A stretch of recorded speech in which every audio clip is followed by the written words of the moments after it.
Què tal, amigues, amics? Benvingudes, benvinguts una vegada més als vídeos aquests que anem penjant a internet a través del YouTube, de l'Instagram i també del Facebook. Vídeos amb gent que ha format part de la meva vida en algun moment o que hem compartit algun d'aquests moments, i aquest moment va ser precisament l'any 1989, quan vaig entrevistar en Pere Molla per la televisió Guíxols.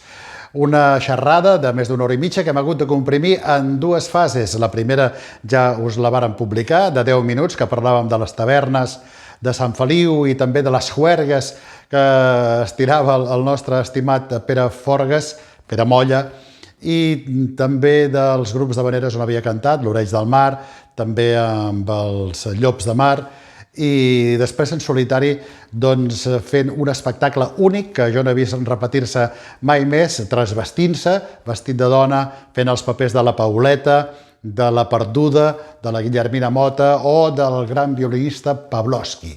Un personatge doncs, molt alegre i també molt servicial, que podríem trobar també en diversos establiments, com La Pansa, o que havia estat també mariner dels cruceros Costa Brava, on va conèixer la seva dona i es va casar als 60 anys, perquè abans havia tingut molta feina amb les seves xefles per arreu de tot el territori. Molt bé, doncs aquesta entrevista, en aquesta segona part, que us vaig prometre, té a veure amb la pesca i amb el mar, també es parlarà de suquets, es parlarà d'alguns noms de pescadors, alguns motius, i també escoltarem una cançó que el vaig acompanyar a la guitarra com vaig poder i que tancarà aquest segon vídeo. Doncs res més sobre en Pere Molla, dir que fa gairebé 20 anys que ens va deixar, però el seu record encara perdura en tots nosaltres per totes aquelles bones estones que ens va fer passar, oi? Doncs res més, com sempre també us dic, si us plau, compartiu els vídeos per viralitzar-los, perquè més gent conegui personatges tan interessants com aquest, en Pere Forgas, que se li va posar el sobrenom de Pere Molla. Aquí el teniu. De records en tinc molts. Ara, sempre, quan va ser, diguem, acaba la guerra, vaig començar amb Marc, o més ben dit, ja hi anava amb la guerra, perquè jo en plena guerra me'n vaig anar a l'Escala i començar a anar a pescar. Llavors vaig anar a Palamós, vaig passar la guerra, acaba la guerra, fins que vaig anar a la mili a pescar. Com vaig venir de la mili, una altra vegada a pescar, i tota la meva vida ha sigut el mateix.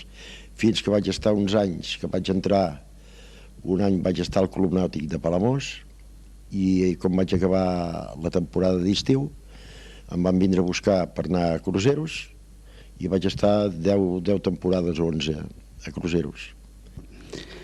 Parlem una mica del mar. El mar és tan generós o és tan perillós com diuen d'altres, tu que l'has viscut intensament? El mar el que no vol és valents, vol prudents. Jo l'anècdota meva d'en Marc no en recordo l'any que era, però sé que era un dia 6 de febrer a les 5 de la tarda. Vàrem anar baix i mos va tocar nedar. I fotia una fred que empastava. I sort que venien barques a darrere i ho van veure, i van vindre 2 barques i mos van agafar. Perquè en terra, nedant, no hi haguéssim arribat i no eren gaire lluny de la costa. Però en general vull dir que aquest que ha estat veritablement el teu ofici, tu no estàs satisfet o haguessis preferit treballar d'una altra cosa? Home, si ara fos que jo fos, que te diré, als 16 anys o així, sí, i has fet una altra cosa, i has mirat de fer una altra cosa. Per en Marc ja et dic, es passen moltes peripècies, molta fred, humitats, i no és pagat. La mar no és pagada, per més cèntims que es guanyin no és pagada. Jo anava a la vaca, que en diuen, tens la rastra, he anat a les armellades, he anat a la tranyineta pel calamar, he anat a la tranyina, a Palanga no hi he anat, mai, però l'ormeig petit i a la raça tota la vida, ha sigut el meu.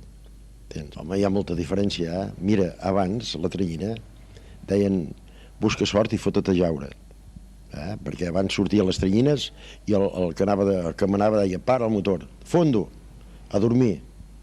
I aquells 2 homes que hi havien allà al bot de llum que havien d'anar menjant perquè anaven en gasolina, i aquells fanals els havien d'encendre amb una estopa, i aquells 2 homes anaven vigilant, i com veien el peix llavors cridaven a la gent i llavors calaven. Ara és molt diferent, Avui en dia es porta el pato.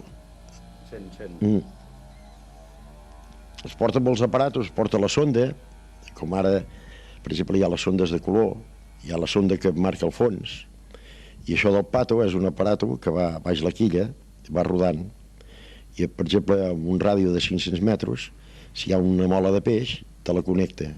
Llavors para, encén llums del bot, i quan el peix està ben bromejat sota el bot, llavors calen. Això parlant de les teranyines o també parlant de les vaques? A la vaca no hi ha tant de perill, com, per exemple, a la teranyina. És molt diferent. I de personal em sembla que també n'hi va menys, no, ara? Una barca de fora anaven 10 i 12 homes, avui en dia en 7 homes passen, i les barques petites en 3 homes passen, i n'hi ha que van 2, perquè avui en dia la maquinilla ho fa tot. Cobren tot el cable, cobren les malletes, cobren l'art, tot a dins la maquinilla. És a dir, que la mà de l'home toca ben poca cosa, tant per xurrar com per calar. I és veritat que també ha disminuït molt, ha minvat els bancs de peix, o això és mentida? De moment, per mi no. Això va a tongades. El peix aquí fora de la gamba, l'escamarlà, això és país. Ara, tot el lluç, la maire, la sardina, el barat, l'anxova, tot això és peix de pas, perquè està comprovat. Per exemple, la setmana que ve iràs i en vez de 2 caixes en agafaràs 12. Per què? La setmana passada no hi ha vingut. I jo, per mi, el meu petit estudi que tinc és que la maire i el lluç van de llevant cap a Garbí. I el peix blau va al revés. Per mi, el que jo he estudiat. El peix blau ve de Garbí cap a llevant, perquè està estudiat o vist que, per exemple, avui es agafa anxova aquí i a nit que ve sortiran i l'anxova d'aquí no la trobaran, per exemple, a Cap de Sant Sebastià. O pel teu gust, quin és el peix més bo? Suposo que n'hi ha molts, però vaja, el teu preferit. El meu preferit, avui en dia ja s'ha perdut la mena, que és el garneu. Un suquet de peix a bord d'una barca constava abans un garneu, un gall i un rap. Els cuiners de les barques ja treien la palangana, el gabinet, la pedra de molar, ja ho tenia allà. Art dalt, abocaven allà coberta, ja el ranxero ja... Vinga un garneu, vinga un gall i vinga un rap. I allò, 4 patates, alt i oli, entens? Perquè abans també es feia a bord de les barques, s'esmorzava, es dinava i es sopava. I avui en dia prou feina se dina. Perquè molta gent no vol cuinar. A baix, al dematí, peix torrat. Portava els fogons de carbó i es feia el peix a la brasa. Llavors es feia el dinar i llavors es feia el sopar. Per què diuen els pescadors que el suquet, per exemple, menjat a sobre la barca és molt diferent per molt bé que es faci el d'un restaurant? Per mi la meva teoria és la qüestió de la neteja dels aparells de cuina. Perquè a bord d'una barca se neteja o se llimpia les cassoles, les olles, amb aigua de mar. Aquell aparell sempre desprèn una salabror. Era el plat més tradicional, el més típic? Se'n feien d'altres o...? Clar, llavors sí. Llavors, mira, hi havia el niu que feien, era amb tripa de bacallà o dur i tot això, i a vegades hi posaven cargols també, cargols a la llauna també. Hi havia molts de plats típics, el cuní també. Hi havia vella, persona gran, dones grans, que es passaven 4 hores allà cuinant, amb aquells fogons de carbó, el foc xup, i com menjaves allò se desfeia la boca i tenia un gust. Recorda'm uns quants noms de personatges, perquè es posaven molts de motius, no sé pas per què, però vaja, quins eren els més cèlebres, els que tenien els més estranys rebuscats? Mira, a Palamós hi havia en Pere Fava, després hi havia un altre que li deien Joan Renegat, un altre que li deien en Pelagats, un altre que li deien, o li diuen, en Tallacolls, un altre el Tirano, un altre li deien en Pedassos, l'altre Guinyapo, després n'hi havia un altre que en Virulí Mostassa. Entre els diferents ports hi havia rivalitat o amb els pescadors és un col·lectiu que hi havia força amistat? En terra podria ser, però en mar no, perquè, per exemple, els d'aquí a Sant Feliu venien a pescar a Palamós i no eren gaire ben vistos, i els de Palamós venien aquí a Sant Feliu i els deia, voleu porró? Si es posava massa a costat un de l'altre, això anant a la trillina, voleu porró? Malparit! I tota la nit estaven així. Si tot això de Cal Canari i tot això, que nosaltres a Palamós no ho teníem. A Palamós no hi era. Ara a Sant Feliu hi era. I nosaltres esperàvem que arribés el dissabte. I moltes vegades, entre setmana, venien de la mar, anàvem a casa, ens canviàvem, vinc un taxi, perquè llavors no tothom tenia un patinet, llogava un taxi cap a Cal Canari, a cantar a 4, a fotre'ns 3 o 4 botelles de xampany i a la matinada cap a casa, despulla, vesteixa't i cap a en Marc. Això és el mateix que em passava quan anàvem al grup d'Havaneres.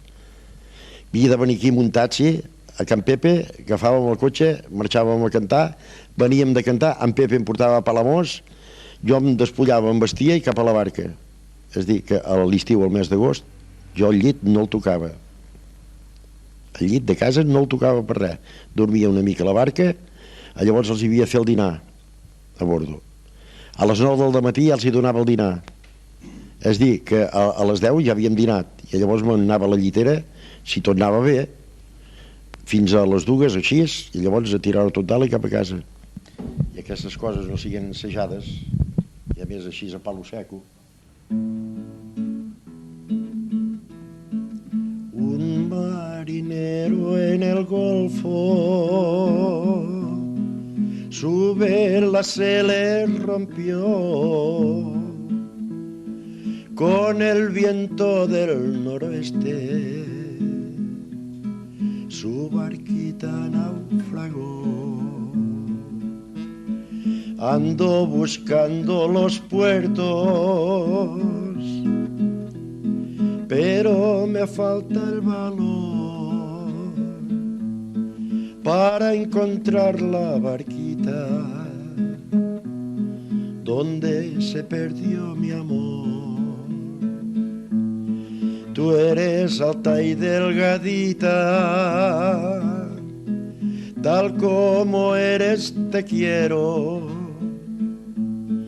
Besar tu cara bonita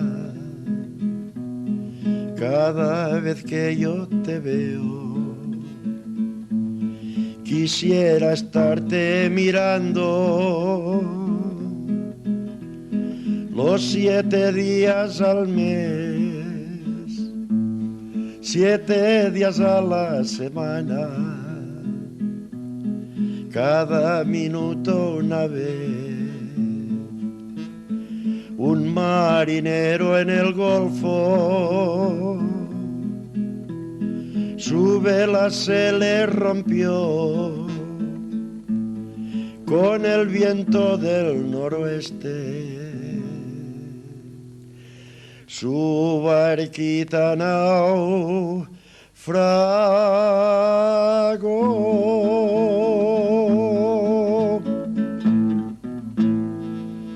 Estem un xic fotuts, però mirem fer el que hem pogut.